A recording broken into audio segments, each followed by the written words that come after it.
Hey, hello and welcome once again to my YouTube channel. This is Reflex Image.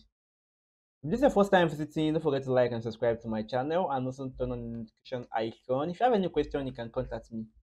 However, I'll get back to you as soon as possible. And if you're already a subscriber, welcome back.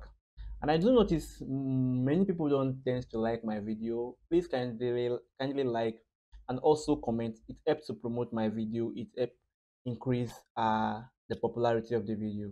It helps the YouTube to actually pick up my video in the algorithm. So kindly help me and do that.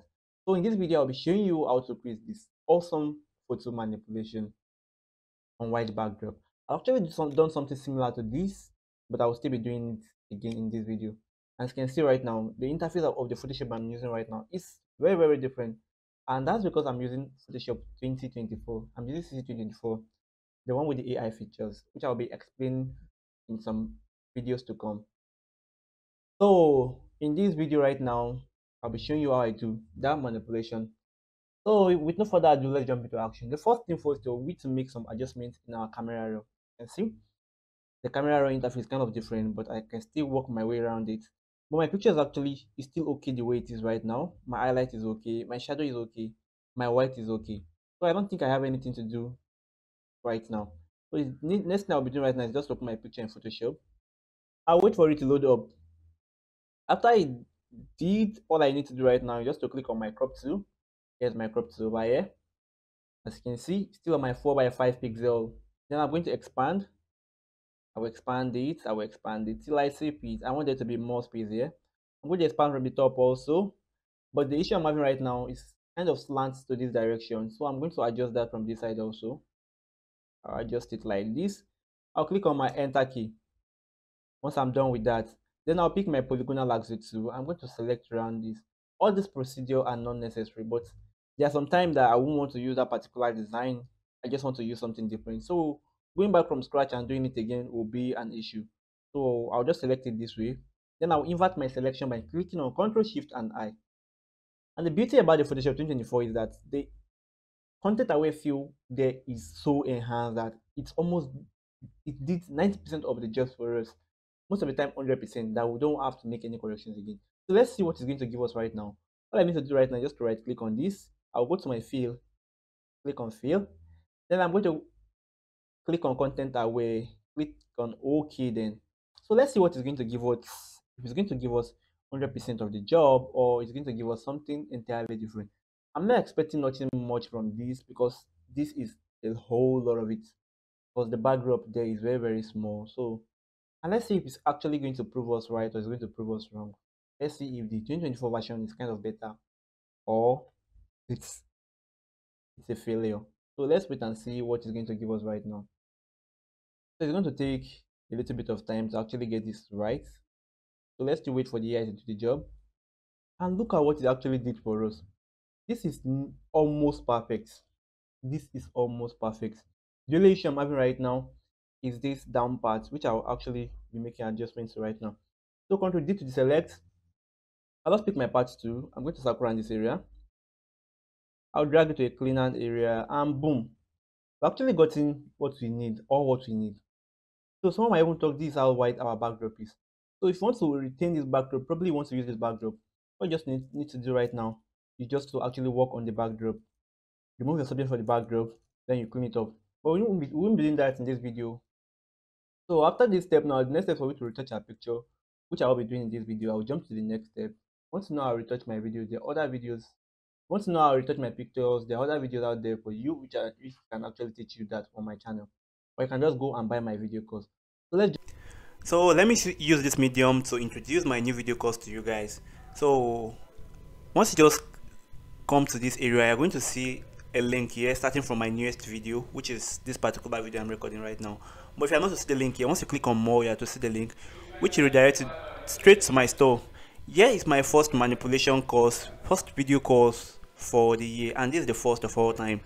So trust me, you will need to get this course because it entails so many details, starting from how to set up my lights, how I do my light setup in my studio, and their cheap light setup also, my camera settings both for indoor and outdoor, basic photo editing, basic retouching, how to separate subject from backdrop, because that's the issue most people have when it comes to manipulation. And I'll teach you the tips and trick on how to get that perfectly, how to create background from pictures, how to actually steal other photographers backdrop. Probably my backdrop, you love them and you want to remove my subject from it and actually use the backdrop for your own picture.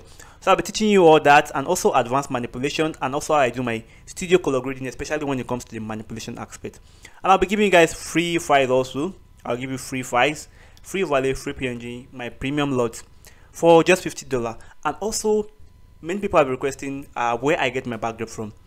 And also I'll be giving you guys the sites I use, the three major sites I use in getting my backdrop from, both my backdrop, my PNG file, my lot file, my preset, so on and so forth. So here are the list of the files which I actually created. Here are everything. So these are the recorded videos I did. You can see I put in my very best in creating everything for you guys. So just for $50 you should be able to get all this, and also practice material, picture you actually used to practice with, and also you can post them on your IG, your Facebook, your social media platform, or social media platform, putting your logo there. So I hope you actually go and buy it right now, and also improve your picture editing skill this year. As you can see, it entails so lots more. So let's jump straight back to business. The manipulation is for we to actually just duplicate our background layer by clicking on Ctrl J. After doing that, I'm going to click on our quick selection tool and click on select subject. And let's see if this version of select our picture more than the previous versions. So let's actually wait for it to do that, and boom, this is awesome. Look at how it actually selected our subject for us. This is so easy to actually use. I love this. So it actually did all that for us. The only issue I'm having right here is the earring that is actually cut off here. So I'm going to pick my polygonal axle tool. I'll pick my polygonal axle tool, and I'm going to add to the selection like this. I'll add to the selection. You can see. So look at what the 2024 Photoshop did for us. It's make our selection very seamless and very perfect.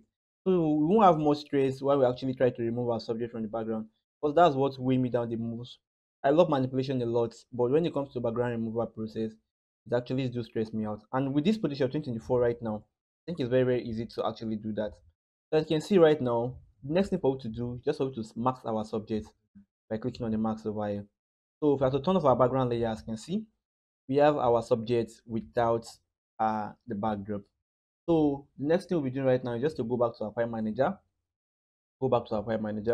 and go to where our files are located, then start to bring it in one after the other.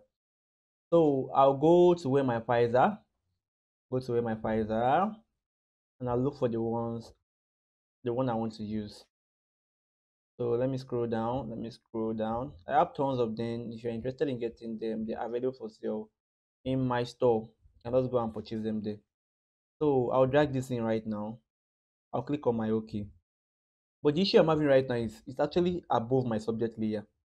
My subject is not showing. So for me to make it show right now, I'll just have to drag it directly below it. You can see right now. So dragging it above below it right now, I've actually gotten what I need.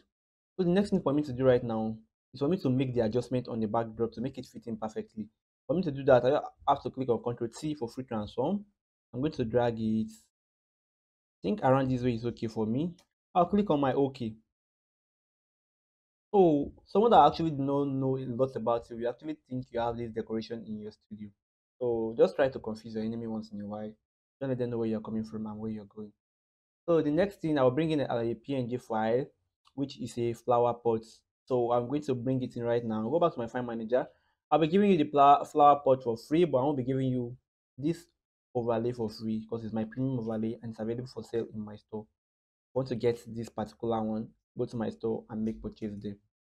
So let me scroll down and see the one I'll be using right now, which is this. I just have to drag it down to my Photoshop. I'll drag it down. Wait for it to load up. I'll adjust the size. Then I'll take it to whatever location I want it to be. I want it to be around this way. I'll click on my OK. Then I'll zoom in. The beauty about this flower base is that it actually came with its own shadow. So you don't need to start disturbing yourself in creating shadows again. So you can decide to leave your picture this way, but I'll still like to add one more thing to it. I'll go back to my file manager again. I'll scroll down. I'll bring this frame in. And I'll drag it down to my Photoshop. Drag it down. You can see right now. So I'll reduce the size, I'll reduce it. So it's going to fit in the center POP decoration. So just drag it in, drag it. See, I'm satisfied with what I actually get. Think around this is okay for me. Just have to click on my OK. So as you can see right now, our picture is looking so nice. But the issue I'm facing right now is that my shadow is no longer on the foot. But though it's not looking all that obvious. But I don't like the way it is right now. So I'll go to my background layer, I'll duplicate it again. Then I'll drag it to the layer directly below my subject layer. Once I do that, I'll hold down my hotkey and create a mask on it. Sorry, I'll hold down my hotkey, then I'm going to create a mask on it. You can see right now. Then I'm going to pick my brush, my normal brush. Once I pick it, I'll make sure the color is on white. Then I'm going to scroll over where the shadow is before. I'll scroll over it this way. You can see right now. Actually going to return our shadow back for us. So that it's going to make our picture look very, very real and make it look nice. So we're done with our manipulation. The next thing for you to do right now is just to color grade your picture and call it a day. I'll be using one of my files, which is my gradient, to actually do the color grading right now. So if you want to get the gradient also, it's available for sale in my store. I'll click on my uppermost layer, then I'm going to go to my adjustment layer. I'll click on my gradient map, I'll open it up, and I've sampled this one. This is the one I love using the most. I'll click on my OK. I'll change the blend mode from normal, I'll change it down to soft light. I'll click on my OK. I'll zoom in very well.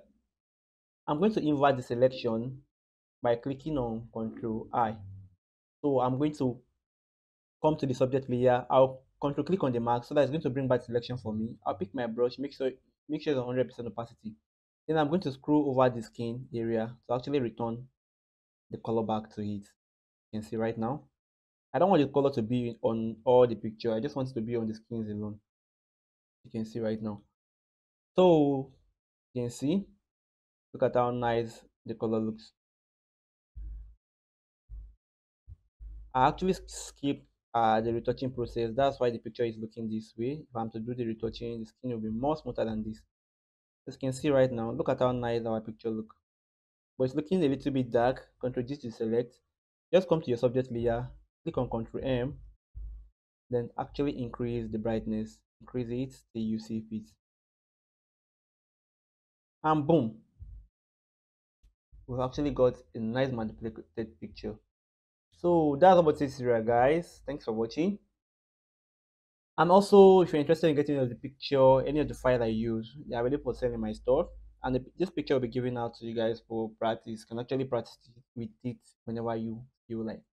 So see you guys in my next tutorial. Reflex out.